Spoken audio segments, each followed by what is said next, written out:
No intro? Oh. It's like, where's the intro at, man? We've got another one. Yes, sir.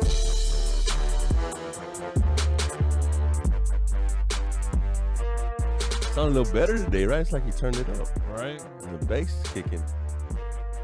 Feel it in my chest. Yes, sir. What it do, what it do, what it do. It's your boy BDammone and Coach Gomez in the building at Level Up Productions. And we are here back with episode 100. Why does that say 15? It's 112. It's episode 112 of Along the Wire. And this is Crunch Time in SA.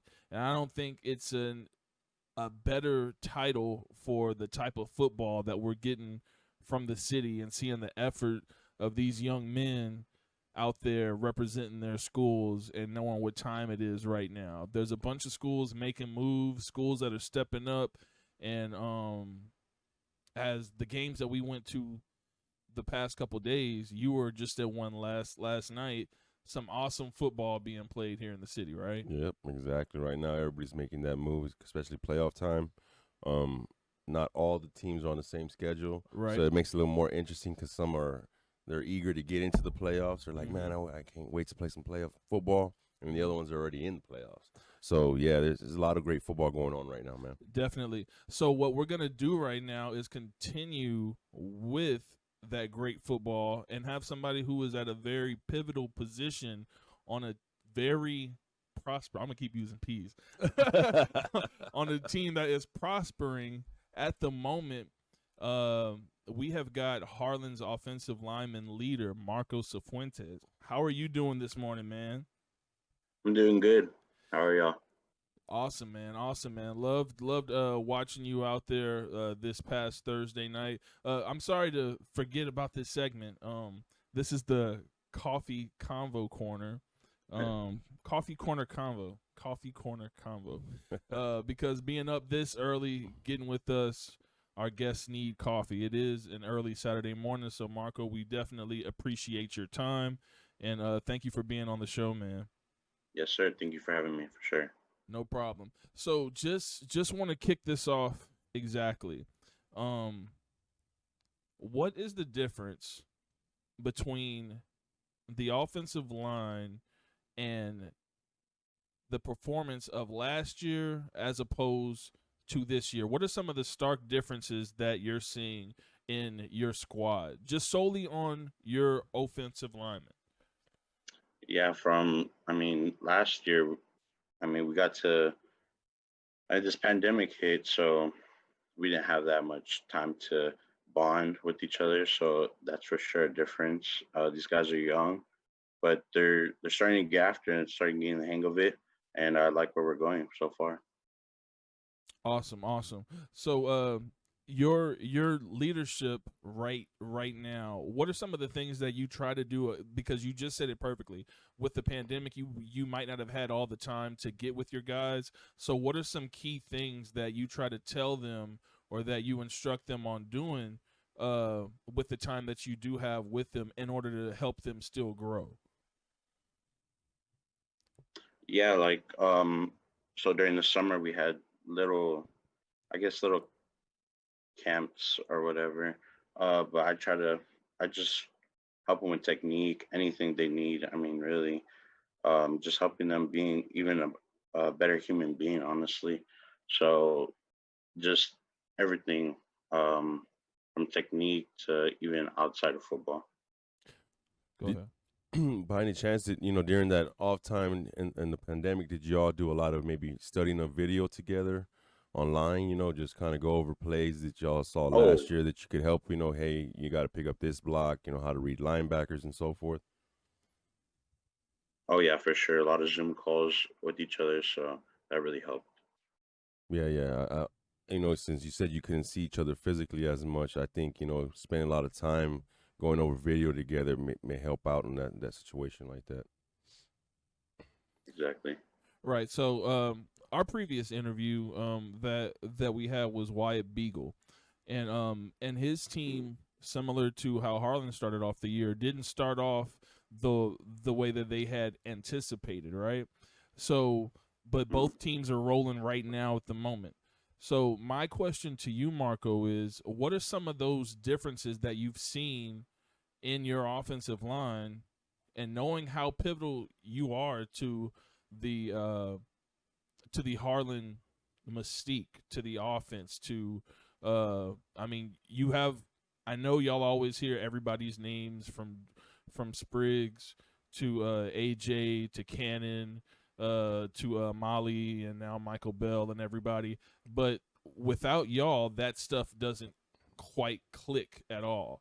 So what have been some of the stark differences in the first couple of weeks and that growth up until right now that y'all have beaten your last two opponents? Yeah, I mean, we struggled those first games, the first half of the season, but we just made some adjustments, moved some puzzle pieces around. I mean, and then these guys are finding their grit, like um, they're finding their grit, and it's time to just keep rolling. We're doing good. So next up is Holmes. Is there anything that you and your team want to work on? Because here I go again, jumping ahead. After Holmes is Brennan. So once again, y'all are back in the thick of what the district champion will be, even if it's not yourselves. Y'all are fighting for that playoff spot.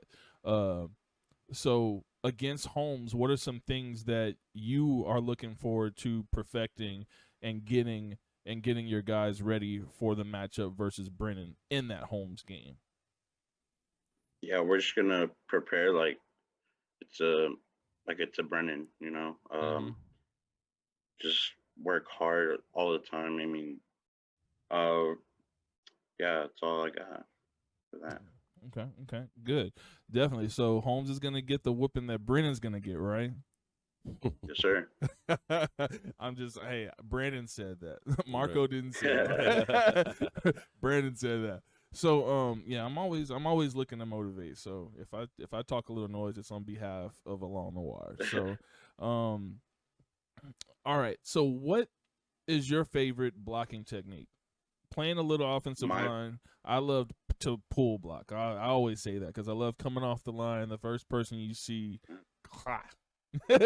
it's over. Yeah, that trap block. But one of my favorites, I would say, is my personal one is a down block. I love down blocking. It's probably one of my strengths for sure. Awesome, good. Last couple questions for you. What are some of the differences in the play calling that I've noticed as well too, that y'all one thing that I didn't get to notice in Harlan last year is as y'all were coming up, I knew the name, I didn't necessarily know the exact style of play that y'all had, but I'm seeing a lot of screen games and passes. How is it trying to pull those off when they are so frequent? How do you make it look like it's not the same play? Can you talk about that? I guess the communication with your offensive lineman on how to keep selling that play if it's something that's run about 4 or 5 times a game.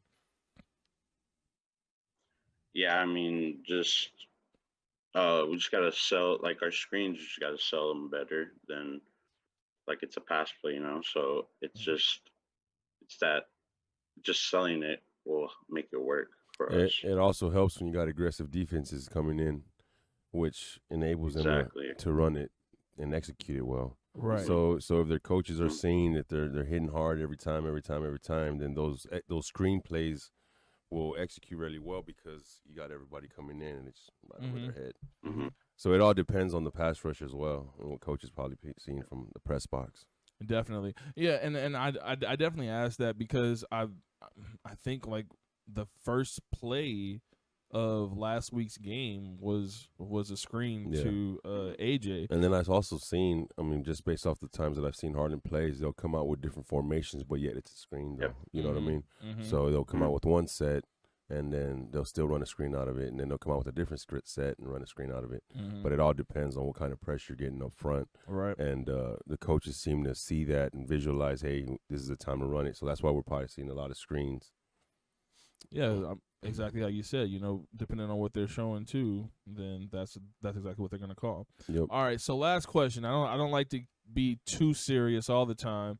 So what is you being an offensive lineman? Of course, they're gonna say these guys like to eat. So what is your go-to breakfast when you wake up? If you had your dream breakfast, what is the go-to breakfast? For sure, I need some pancakes, eggs, sausage, bacon. I mean, all that good stuff. What are you drinking on? Orange juice for sure. Orange juice for sure. Hey man, thank you so much for your time, Marco. What's your Twitter handle? Let me see. Oh, I got it right here. Y'all can follow Marco at Marco H My God _63.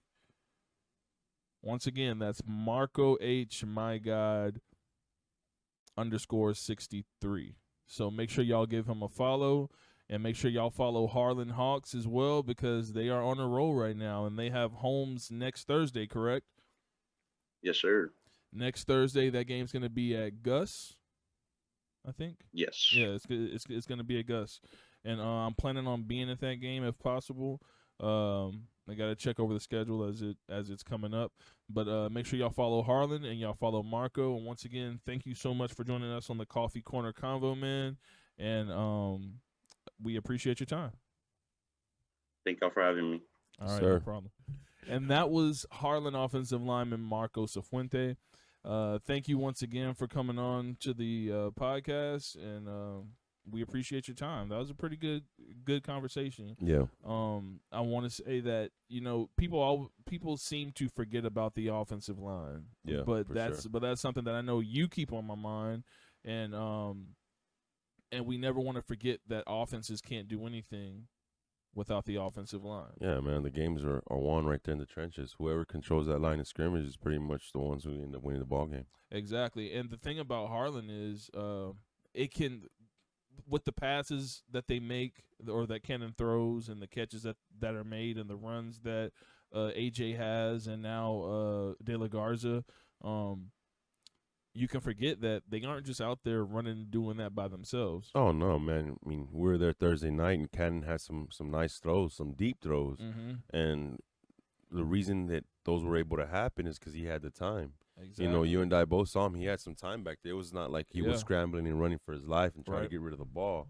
I mean, the guy actually had some time, and it's hats off to that which offensive was line. a big difference from the Brandeis game we saw. Oh, yeah.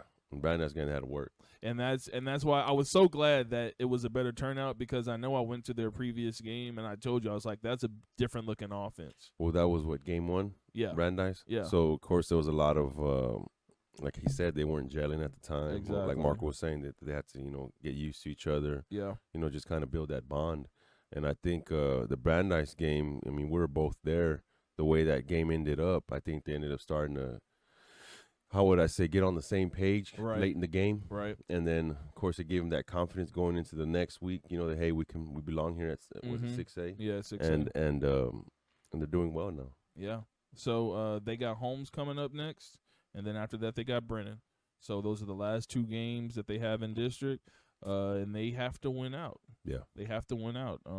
We'll talk a little bit about that later. But thank you so much, Marco, for joining for the Coffee Corner Convo on Along the Wire, and we will be right back with our Pick'em segment coming right up. Thank you. Hey, what it do? It's your boy BDammone and Coach Gomez. We are back with our famous Pick'em segment for Along the Wire, and we are gonna get into some of these playoff games for the lower grades. Hey, do you want to do a bracket for 5A and 6A? We did it last year. Let's do it again. Okay. So we got that because I saw some of these games are already on a bracket, but I've just been following the bracket, but I didn't ask you if you wanted to do one. We'll get on it. And the lowers are like, that's a lot. Yeah. Yeah. That's a lot. Oh, I remember last year when we footed them out, bro. That was a lot. Yeah. Because we did it, I think, for all classes, didn't we? I think we did. I think so. I think we did. So we got that. We'll do 6A and 5A. So let's get into our pick'em for this past week. Some of them being playoff games, and as you saw in the previous segment, we have regular football going on in 5A and 6A in San Antonio, Houston, Dallas, Austin, all the major areas. The higher enrollment schools. The higher enrollments. Higher enrollment schools are still in their regular season. No playoffs yet for the higher enrollment schools. So, all right, let's get into it. Shout out KSAF for the score updates, and let's see. First game, I'm gonna go off of the screen because they added some other stuff as it always is. The first game is Poth versus Skidmore Tynan. Who did you have? Both. I had Poth as well. Poth won 71-8. So let me see. Boom, boom. All right. Next up was Shiner versus Harper. Who'd you have? I had Shiner. Shiner. All right. Shiner won 72-12. Next up, we've got Sinton versus Pearsall. Sinton won. Who did you have? Sinton. I had Sinton as well. And that score was 57-8.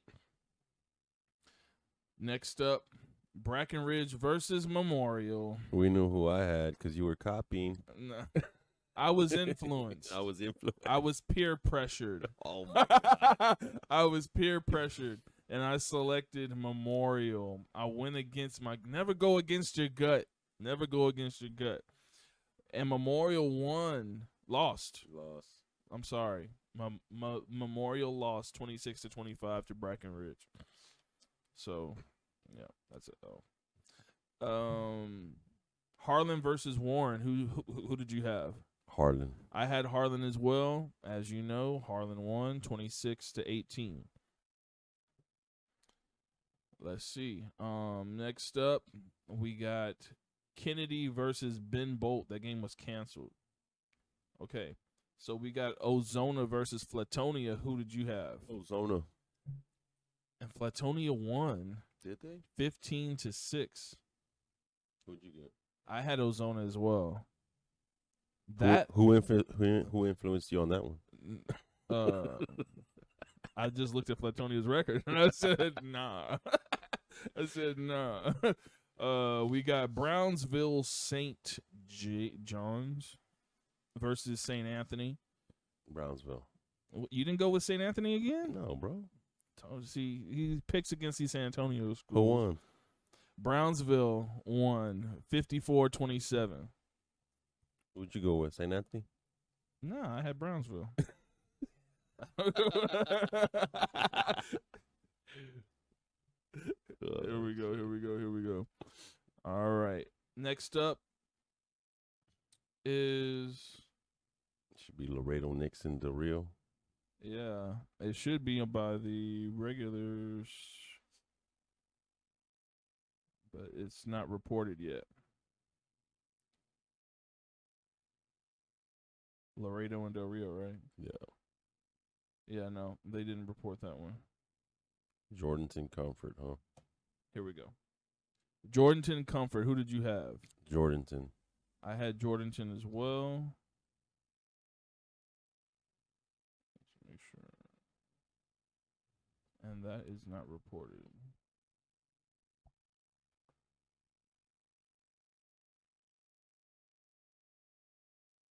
Because that game is today at 7 p.m. All right. So, Bernie Geneva versus Corpus Christi St. John Paul II. Who did you have? I had Bernie Geneva. I had St. John Paul. And Bernie Geneva won. I got an L. Let's see. Next up, Holy Cross. Holy Cross won. Hold on. How do you know that? Because we just talked about it earlier. Holy Cross won 62-14. I had Holy Cross as well. St. John. Church Jump. Shoot. Next up, we got Laredo Martin versus Southwest. Who did you have? Laredo Martin. You did? No, hold on. Let me see. Where's it at? No, I went with Southwest. I had Southwest as well. Southwest won 58-0. You can't. You got to say it in the form of a question, okay? My bad. I'm bad. Shout out Alex Trebek. Rest in peace. Oh man, I don't even want to know about the next one. Let's see. Lavernia versus Canyon Lake. Who did you have? I had Lavernia. Canyon Lake won, I think. I had Lavernia as well, and Canyon Lake did win 48-27. Poteet or Blanco? This is a tough one. Who did you have? Blanco. I had Blanco as well, but I could see somebody picking Poteet.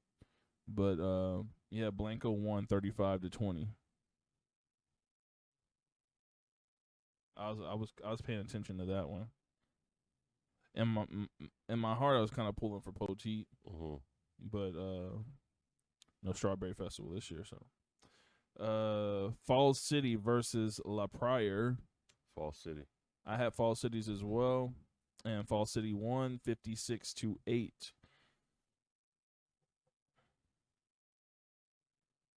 Let's see, D'Hanis versus Louise. D'Hanis. You had D'Hanis? Yeah. I had D'Hanis as well, and they beat Louise 28-21. 28-21. Louise lost. Wish they had Thelma. Next up, Taft versus Brennan. I had Brennan. You sure? Yeah. All right. I had Brennan as well. Brennan won 52-13. Damn. They quadrupled them up. Because 13 times 4 is 52. It's your lesson for the day. So, yeah, I had Brennan as well, 52-13. Brennan won. Roosevelt versus Clark. I'll mark you down for Clark. No, I had the Velt. Okay, you had the Velt. I had Roosevelt as well. 41-17. Roosevelt took home the victory. Them boys looked hyped in that game, too. They were running hard in that game. All right, I'm going to the next screen. New Braunfels Canyon versus Kyle Lehman. New Braunfels Canyon. I had New Braunfels Canyon as well. New Braunfels Canyon won 49-7 on their it was their homecoming game. And my boy Big Cat was the DJ out there, so shout out Big Cat. Let's see. Next up we had Wagner and Clemens. It was a hell of a game. And I had We're going to talk about that later. Wagner and Clemens, I had Wagner because I didn't listen to anybody, and I listened to myself. Let me see that one. Boom. Man. Wagner. And Wagner won 57-56 in overtime. By 2. In overtime. All right, next up is New Braunfels versus East Central. Oh, wait, hold on. New Braunfels Canyon, it wasn't your homecoming. It was regular New Braunfels homecoming. That's what I got to clear up. So, shout out New Braunfels for your homecoming, not Canyon. I had New Braunfels. Who'd you have? New Braunfels. I had New Braunfels as well, 48-14. New Braunfels won. Steele versus South San. I had Steele. Who'd you have? Steele. You had to think about that. Can I see her? Okay. Come on. All right. I was trying to locate it. Yeah, so he did pick Steele. So we both won that one, 42-10. Next up, Burbank at Highlands. Who did you have? I had Highlands. I had Highlands as well. Highlands came through, 40-22 over Burbank. Yeah. Next up is Edison versus Sam Houston. I went with Edison. Who'd you go with? Edison.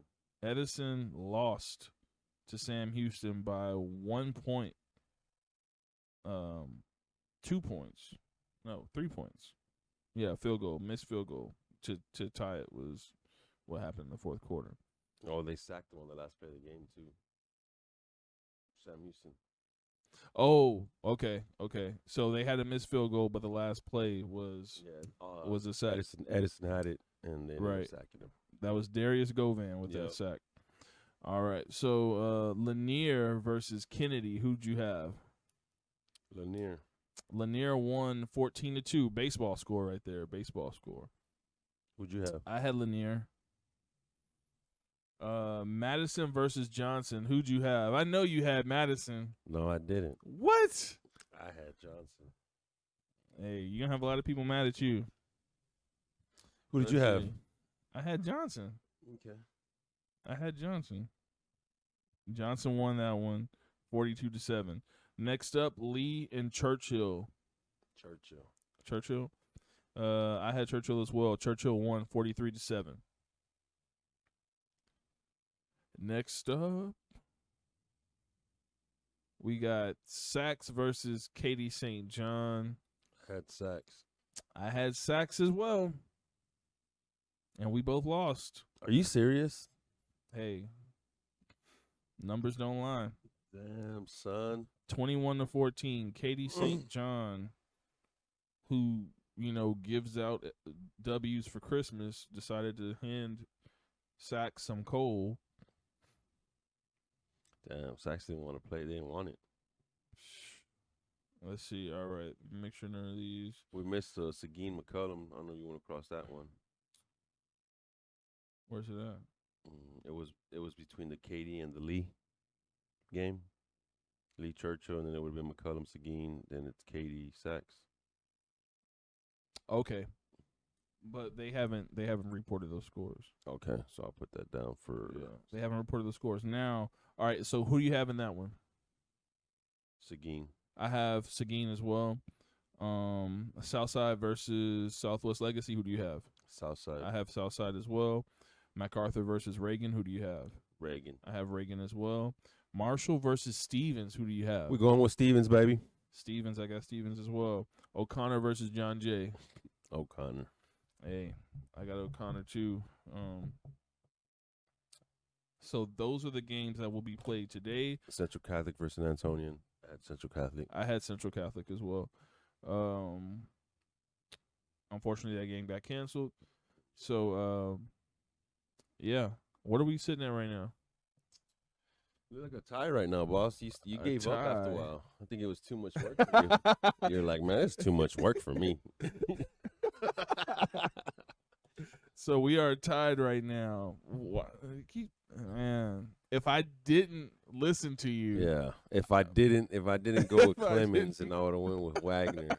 And if you didn't go with Memorial, and you would have went with Brackenridge. Brack, exactly, Yeah. exactly. So You influenced me on the Clemens decision, man. And No then you, way. And then you went back. Then you went back into. You set me up. Then you went back to Wagner, bro. He's trying to get you, coach. He wanted you to lose. Yeah. man, It's like, I'm gonna tell him this, and then I'm gonna go back on him. man. Your plan worked. In reality, you did win. You got me where you wanted. Shoot, so that's been our pick'em segment. We will be back for our game recap segment in just a short moment. Thank you for watching Along the Wire on YouTube. What it do, what it do, what it do. It's your boy BDammone and Coach Gomez. We are back, and we're going to go over some game recaps. Yep. We were able to catch a few games. If you followed me on Twitter last night, you know that I was watching two different games, so I wasn't at the games, but we were able to be at Harlan versus Warren, and you were at Wagner versus Clemens last night. Yeah. So we do have live in-game coverage details for you. But before we do all that, we definitely want to give a shout-out to Coach Quincy Stewart at Sam Houston. As you watched the last segment, Sam Houston beat – who they beat last night? Edison. So shout-out Coach Stewart. That's his very first win as a head coach, and he did it Eastside San Antonio, SAISD. Congratulations, coach. Congratulations, Coach Stewart and the Sam Houston Hurricanes on your first win. We look for many more. We have a lot of expectations for that school with the talent in the San Antonio ISD, and definitely look forward to them being a threat. So congratulations, Coach Stewart and your staff on your first varsity win. That can't be undersold. And then next up, record-breaking night last night for a Holy Cross athlete, quarterback, linebacker, safety, running back, slot receiver, whatever you want to call him, super athlete. Jordan Battles ran for 410 yards on 22 carries and had 6 touchdowns last night for Holy Cross. Yeah. And broke his dad's school rushing record. Was 407 yards. He broke it at 410. So congratulations to Jordan Battles on breaking that record, and congratulations on Holy Cross getting that W. So shout out, guys, and salute Jordan Battles. Congratulations on your record. Now for the game recaps. Yep. Which one you want to get into first? We can get into the Harlan one. Okay. It's Thursday. Harlan versus Warren. This game, this was a game in the previous podcast, like we had spoken about. Harlan was in that middle point between Brennan and Warren, is what I said, and trying to figure it out if they're getting rolling or being able to figure out how to win. Yeah. So I think a perfect measuring stick was Warren. And that game, they came out and they kept the lead, but it was still a fight. Yeah. They ended up winning 26-18. But how'd that game feel when you were there? Like it was a close game, but you could tell Warren wasn't far behind Harlan. But when Harlan understood that something clicked and worked, they were able to get to it and do it. I think middle of the second quarter is when the momentum kind of shifted towards Harlan's favor, right before halftime, and then I think it bled over into the third quarter when they came back. I think they settled down a little bit, and Cannon just started, picking and popping, with his receivers when we were there. Had a good slant for a touchdown to Kamali. We saw that one when they came back from halftime. Yeah. And then we saw the one to Dre afterwards. He came down with some big shots with Dre. That other running back they had besides McDade, what was his name? That kid? De La Garza. De La Garza was running hard. De La Garza. And McDade ran hard. Yeah. But I think once they settled down, and Marco and took his offensive line and started, I guess settled those guys on, because remember he was hyped up on the sideline. Exactly. So I think once all of them got all on the same page and a little confident, it started rolling really in that late second quarter. To be honest with you, that's the word. Because there's certain schools that feed off the positivity, and they need it. And I think that Harlan's one of those schools that needs to see that what they're doing is working in order for them to continue rolling. It's almost like one of those how do you say I can't say that they're a front running school, because they were in that back and forth game just previously versus Stevens. Yeah. And they were in a fight and they kept it. So I like seeing the layers develop on a team in which now I want to say they're on a roll, but depending on how they beat Holmes, yeah, you said that. Okay, depending on their performance versus Holmes, I'll say that this team is on a roll and prep for Brennan, because I do see Brennan as being the top team in Northside. So depending on their performance versus Holmes, will let me know what they're ready for versus Brennan. Does that make sense? Yeah, it does. And I hate repeating myself every week, but we talk about this every week.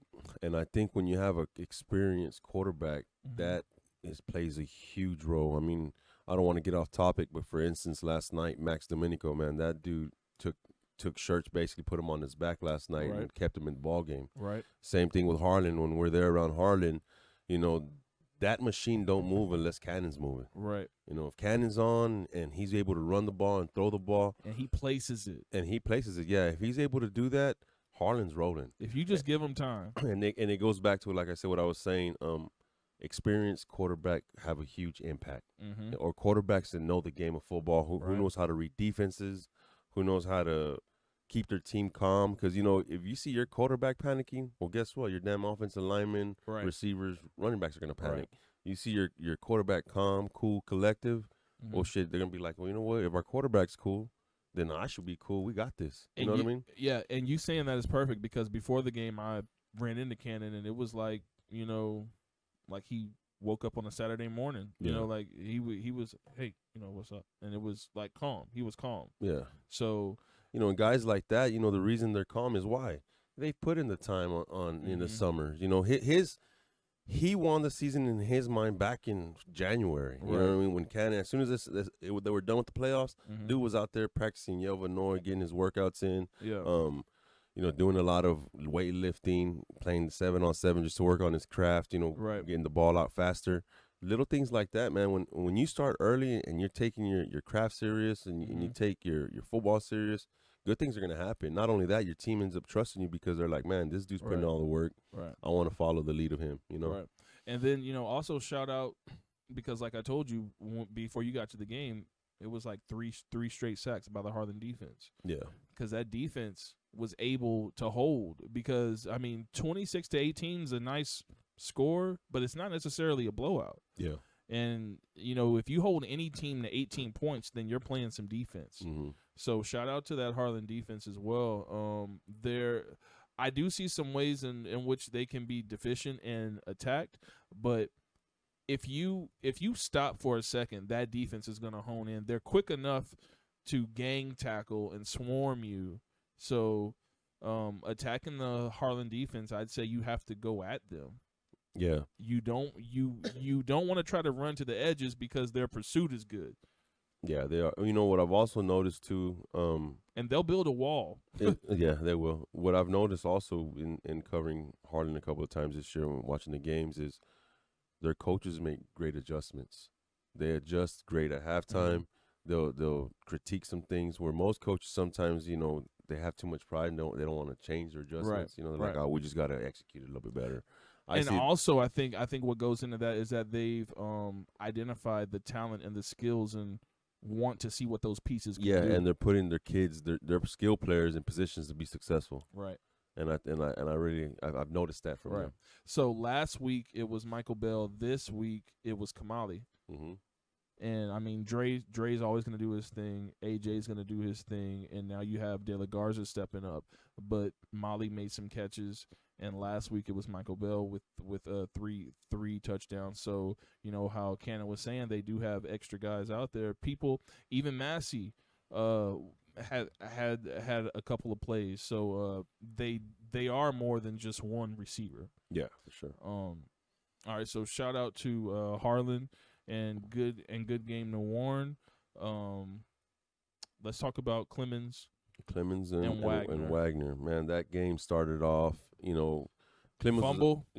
Fumble, opening kickoff, fumble. Wagner got 2 possessions without winning the coin toss. Yeah, exactly. And then so they're down. You know, he fumbles on the opening kickoff. Second time they get the ball, first down handoff, fumble. Right. So right there, they're in a hole 14-0. Right. And then from that end, it was just Clemens battling back. Keep away. And exactly. And it was more like, hey, if we can get one or two defensive stops, we're back in this ball game. And it was just a high scoring game back and forth. I think you sent me the yards last night. It was like 500 plus yards of total offense. Yeah, Wagner finished the game with 611 yards of offense, and Clemens had 532 yards of offense. Yeah. And Clemens had 7 rushing touchdowns, 1 passing touchdown, and I think Wagner had 7 rushing touchdowns and 2 passing touchdowns. Yeah. So Wagner was beating Clemens up in the middle all night, and that defensive interior was just they couldn't get a stop. I saw people helping up the defensive linemen were helping each other up. in that fourth quarter and in that Yeah, overtime. And a lot of them offensive linemen from Wagner were doing a great job, and when they were down blocking, they were just chopping them, boom, Mhm. being up on them knees, whether it's left to the right, left side or the right side, every single time. And I feel that the Clemens defensive line, they weren't really getting a surge or a push up front.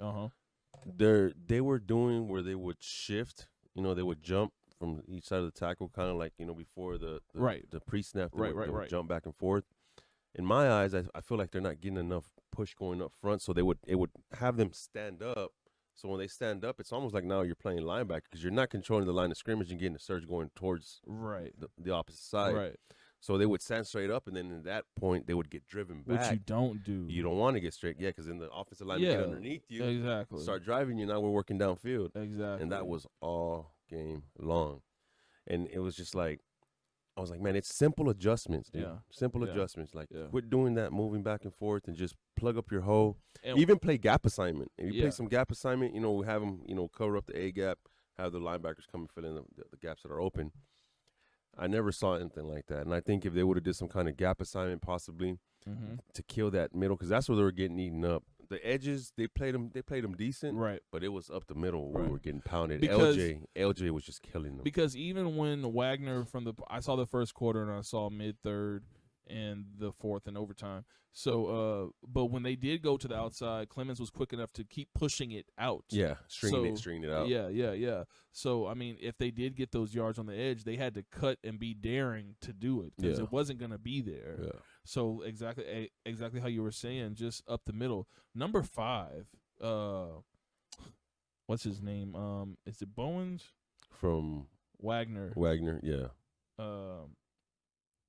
He's a beast. Yeah. Sophomore running back. Quick. Definitely the heir apparent to LJ, and I'm looking forward to seeing how he runs because I mean he's taken that lead of finishing those runs. He kept his legs pumping, falling forward, what you love to see out of your running backs. He definitely does. Yeah. I'm not sure if he has the because LJ doesn't have the best feet, but he's knowledgeable enough to know that he needs to do something to set you up to either truck you if he can't get by you. So that's what I want to see in the evolution for number 5. I got to get his name down. But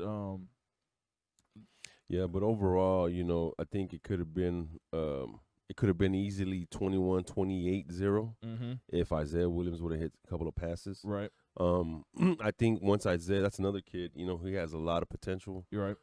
Once how would I say, he needs to be a little more accurate. Once he gets a little more accurate, Right. Wagner's really going to be a force because then that opens up their air game. Yeah, because there was a play when it was 14-0. He had a guy wide open. Yeah. And I was like, if you just calm down, because he rushed it. He rushed it. He rolled out real quick. Yeah, he had rolled time out. to set up his feet. Exactly. He did it. I think he got excited seeing him wide open, but if he would just set up his feet, he would have completed that. Right. And then on the go ahead. I wanted to give a shout out because I know that I can be critical. So when I see something positive happen, that third quarter with Wagner, I think that they understood, and even in the fourth quarter, because Clemens did it in the opposite way, they understood that they couldn't hold Clemens. So if you remember in that third quarter, there was only 3 possessions that entire time. Yeah. Wagner had the ball, Clemens had the ball, and then Wagner had it to close it out. So they drained that clock for 5 to 6 minutes each time that they had it. Yeah. So being able to do that as an offense, you're being dominant and you're also being mindful of your defense and what's coming up in this fourth quarter. Yeah. Because like you said, Max Didomenico put that team on his back. Yeah. And he was trucking boys in that fourth quarter. Yeah. Arm and legs. He was doing it all. If you want to talk a little bit about that. Yeah, Max has a never say die attitude. At halftime, he was even saying, he goes, y'all get 2 stops, we're gonna win this ball game. And he said he was gonna make his team believe in him, and which he did. Came back to control of the second half, got the stops that they needed. I really thought they were gonna pull it off. I mean, even Max wanted to go for 2 when they were in overtime, and the coach decided to go for the field goal. Right. Of course, Wagner came back and ended up scoring their touchdown and went for 2 and ended up winning it. But that kid's attitude, man, I mean, any college football team that ends up picking up Max Domenico, that they're gonna get themselves a solid dude, man. Yeah, because Solid I was texting him after the game because as a lot of the players know, I will reach out if you've won or lost. Just keep your head up. Yeah. Keep your vision clear. It's one game, but just want to make sure you do see some of the positives in the stuff that you're doing. And I told him, I was like, look, I've run out of words to talk about you. You are a hell of an athlete, period. You're must-see football wherever you play on the field. Yeah, for because sure. he wears his heart on his sleeve as a football player. Yeah. So I think between him and Andrew last night, they played a hell of a game. I mean, that kid Andrew runs some great routes. wait for him to keep his confidence up after fumbling the opening kickoff. Oh yeah. And you know what? Speaking of that, there was this one coach from Clemens, and I wish I knew this guy's name, but during that whole time when they had the fumbles and stuff, you could hear that one coach running down the sideline. It's all right. These are our mistakes for the whole game right here. We got them done out of the way. Yeah. Our mistakes already happened. Right. And after that, it's none but positive things are going to happen. And sure enough, man, I mean, their mistakes happened. Their coaches were positive. The kids believed in the coach, and it ended up being a great ball game. Yeah, definitely. I was glad I was able to catch that game in person just because of the atmosphere, man. Yeah. It was great. And I was watching it on my couch, and I was like, they had just went up, and it was 49-35, and I was like, okay, maybe I'll be able to go to bed. And then I was there, and I was telling the guy that I was with there, I was like, man, they're gonna go for this onside kick, and hopefully they get it. And he was like, no. And guess he who goes, put their hand on it? He goes, it's too early for an onside kick, and I was like, nah, no, it's not. Well, he goes to the restroom, and he comes back. He's like, what happened? I was like, they kicked an onside kick, and they got it. And he was like, no way. He goes, And guess who got their hand on the ball to make that play possible? Max Domenico. yeah. Your quarterback's on your special teams making plays happen for his team to get the ball back. Yeah. Yeah. So, I mean. And it was weird how it went, right? It went, and then it bounced up like 2-3 times, and then they caught it at the highest point and came down, and it was good, man. Exactly. So, like we can talk about these games, and shout out Isaiah Williams as well, how you said he missed those plays, but he also made the clutch throws and the touchdown to Matthew Sam. And just to give you a little insight, right? I think so. It was the fourth quarter. It was like 49 seconds, 50 seconds left. Do you remember when that fourth down had just went? They got that 15-yard penalty, and Clemens got the ball back. Right, exactly. Right, that one last time, and then they threw that one to Andrew, and he ended up dropping it. Right. Well, right there, man. Of course, the only reason I know this because I was right there on the sideline. I was literally standing in the end zone. Max was having some mad cramps. Like, you can see his muscles and his legs just tightening up. Like, you can see it like throbbing. And the dude's there trying to walk, right? Max is trying to walk.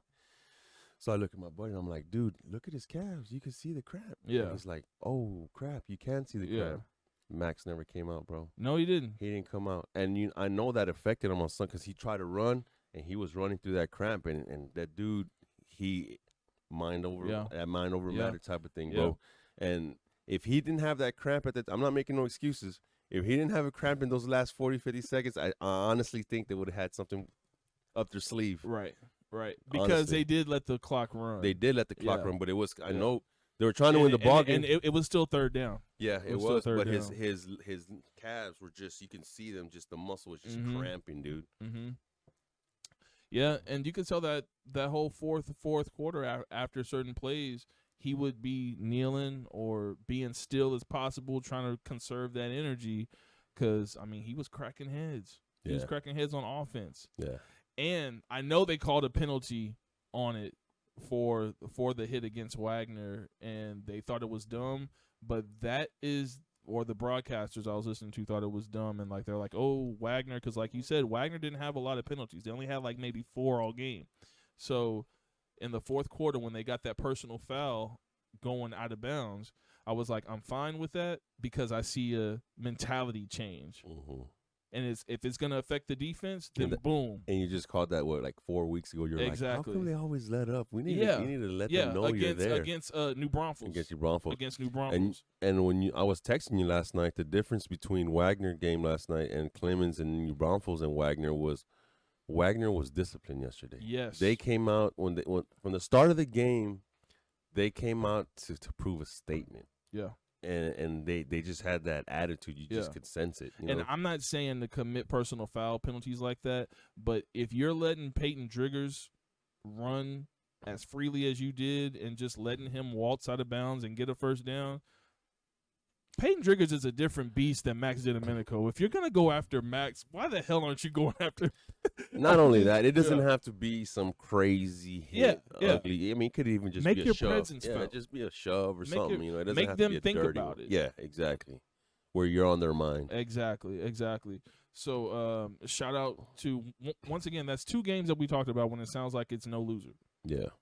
You know, shout out to Warren for your efforts. Shout out to Harlan. Shout out to Clemens, and shout out to Wagner and to the victors, Harlan and Wagner. Man, some great overall performances. Clutch plays being made.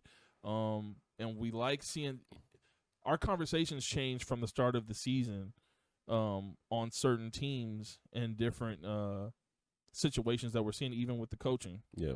So this San Antonio high school football is getting better as the season's going on. That's something that cannot be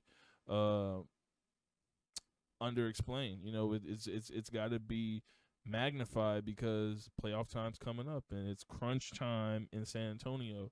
And this has been our recap segment for these games, and we will be right back to close things out. Thank you for watching Along the Wire on YouTube. Hey, what it do? It is BDammone and Coach Gomez, and we are back. We're going to close out this show. Is everything coming through clear? All right. We're going to close out this show with a little bit of an update. We are going to be changing our recording days to Sundays. Yep. That way we will be able to give y'all full information from Thursday, Friday, and Saturday of high school football, period. With the playoffs coming up, we just want to make sure that we're getting all the full information. And just overall, whenever anybody who's getting into doing podcasts or being on YouTube, whatever you want to do, make sure that, you know, you're always going to want to be flexible. Everybody has the best intent when they put their information out, but you want to make sure even your recording days are very important to everything that you want to do. So make sure that, you know, if you're working with multiple people, as you know, we've expanded and now we have Coach Gomez on, and we're with a new production company. So make sure that all your minds get together, and you can come up with ways to get the best information, the most information, and good information out there. Yeah. And never be afraid to communicate with your team and with your people so that the product is always the best. Yeah. So that's exactly what we're going to do. So instead of Saturday mornings, it's going to be Sunday mornings, and we'll see about getting them out Sunday evening, Monday morning, and that helps with the rankings. That helps with everything that we're doing here at Along the Wire for us to be able to record and do stuff on Sundays rather than Saturday mornings and then have to come back and report next week a week later on Saturday Saturday's games. Yeah. So and not only that, you're able to get a little more information so that we can give to you as far as stats and so forth, because a lot of stats aren't updated until and be able to do more interviews. Yeah, it's till like Saturday afternoon. At times. Exactly, because if there's some games that pop off on Saturday, and then it's like, oh well, we missed that. So basically, at the end of the day, we're doing it for you. Exactly. We're doing it for y'all to give you all the best coverage, best information possible for San Antonio high school football. Exactly, and that's what it is. Make sure you follow me on Twitter at BDammone. Follow me on Instagram at Along the Wire. Follow on Facebook at Along the Wirecast, and follow Coach Gomez at STX 7v7. 7v7. And once again, thank you to Treywave for the intro, outro music, and Level Up Productions for the layout and everything, and always being innovative. We appreciate it.